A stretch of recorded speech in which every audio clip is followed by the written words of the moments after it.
Hi good morning. ಡಯಟ್ನ stop ಮಾಡಿ ತುಂಬ ದಿನ ಆಯಿತು. ಜಾಸ್ತಿ ಗ್ಯಾಪ್ ಆಯಿತು ಅಂತ ಮತ್ತೆ ಇವತ್ತಿಂದ ಸ್ಟಾರ್ಟ್ ಮಾಡ್ಕೊಂಡಿದ್ದೀನಿ. ಫಸ್ಟ್ಗೆ ಎದ್ದಿದ ತಕ್ಷಣ ಕುಡಿಯೋದಕ್ಕೆ ಅಂತ ಹೀರೆಕಾಯಿ ಹಾಕಿ ಜ್ಯೂಸ್ನ ಮಾಡ್ಕೊತಾ ಇದ್ದೀನಿ. ಇದು ವೆಯ್ಟ್ ಲಾಸ್ಗೆ ಆಗಲಿ ಕಾನ್ಸ್ಟಿಪೇಷನ್ಗೆ ಆಗಲಿ ಕಣ್ಣಿನ ದೃಷ್ಟಿ ಇನ್ನೂ ತುಂಬಾ ಉಪಯೋಗ ಇದೆ. ನೆಕ್ಸ್ಟ್ ಮನೆಯವರಿಗೆ ದೋಸೆನ ಮಾಡಿದ್ದೆ. ಅದೇ ಹಿಟ್ಟನ್ನ ಯೂಸ್ ಮಾಡಿಕೊಂಡು ನಾನು ನೆನೆಸಿಟ್ಟಿರೋ ಹೆಸರು ಕಾಳು, 2 ಹಸಿಮೆಣಸಿನ್ಕಾಯಿ, ಶುಂಠಿ, ಕೊತ್ತಂಬರಿ ಮತ್ತು 1 ಸ್ಪೂನ್ ಜೀರಿಗೆ, ಸ್ವಲ್ಪ ಉಪ್ಪನ್ನ ಹಾಕೊಂಡು ಗ್ರೈಂಡ್ ಮಾಡ್ಕೊಂಡಿದ್ದೀನಿ. ಈಗ ಒಂದು ಸ್ವಲ್ಪ ನಾರ್ಮಲ್ ದೋಸೆ ಹಿಟ್ಟನ್ನ ಹಾಕೊಂಡು ಅದಕ್ಕೆ ರುಬ್ಬಿರೋ ಹೆಸರು ಕಾಳನ್ನ ಹಾಕೊಂಡು ದೋಸೆ ಮಾಡ್ಕೊತಿದ್ದೀನಿ. ಡಯಟ್ ಮಾಡುವಾಗ ದಿನಕ್ಕೆ 2 ಮೀಲ್ನ ಅಷ್ಟೇ ತಿನ್ನೋದು. ಜಾಸ್ತಿ ಹಸುವಾದರೆ ಸ್ಮೂತಿ ಇಲ್ಲ ಸೂಪ್ನ ಮಾಡ್ಕೊತೀನಿ. ನಾನು ಫಸ್ಟ್ ಮೀಲ್ನ ತೊಗೊಳ್ಳೋದು ಮಧ್ಯಾಹ್ನ 12 ಗಂಟೆಗೆ.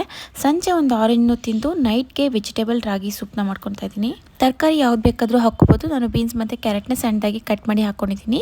ಬಾಣಲಿಗೆ ಆಲಿವ್ ಆಯಿಲ್ ಹಾಕ್ಕೊಂಡು ಸ್ವಲ್ಪ ಫ್ರೈ ಮಾಡಿಕೊಂಡು ರಾಗಿ ಹಿಟ್ಟನ್ನ ನೀರು ಹಾಕಿ ಕಲಿಸ್ಕೊಂಡು ಹಾಕ್ಕೊಂಡು ಸಾಲ್ಟ್ ಮತ್ತು ಪೆಪ್ಪರ್ ಲಾಸ್ಟಲ್ಲಿ ಕೊತ್ತಂಬರಿ ಹಾಕ್ಕೊತಿದ್ದೀನಿ. ಇದನ್ನು ಸಲಾಡ್ಸ್ ಜೊತೆ ಸರ್ವ್ ಮಾಡ್ಕೊಂಡಿದ್ದೀನಿ. ಇದೇ ನನ್ನ ದಿನದ ಲಾಸ್ಟ್ ಮೀಲ್ ಆಗಿತ್ತು. ನೈಟ್ ಜೀರಾ ವಾಟರ್ನ ಕುಡಿದು ಇವತ್ತಿನ ಡಯಟ್ನ ಕಂಪ್ಲೀಟ್ ಮಾಡಿದ್ದೀನಿ. ವಿಡಿಯೋ ಇಷ್ಟ ಆದರೆ ಲೈಕ್ ಮಾಡಿ.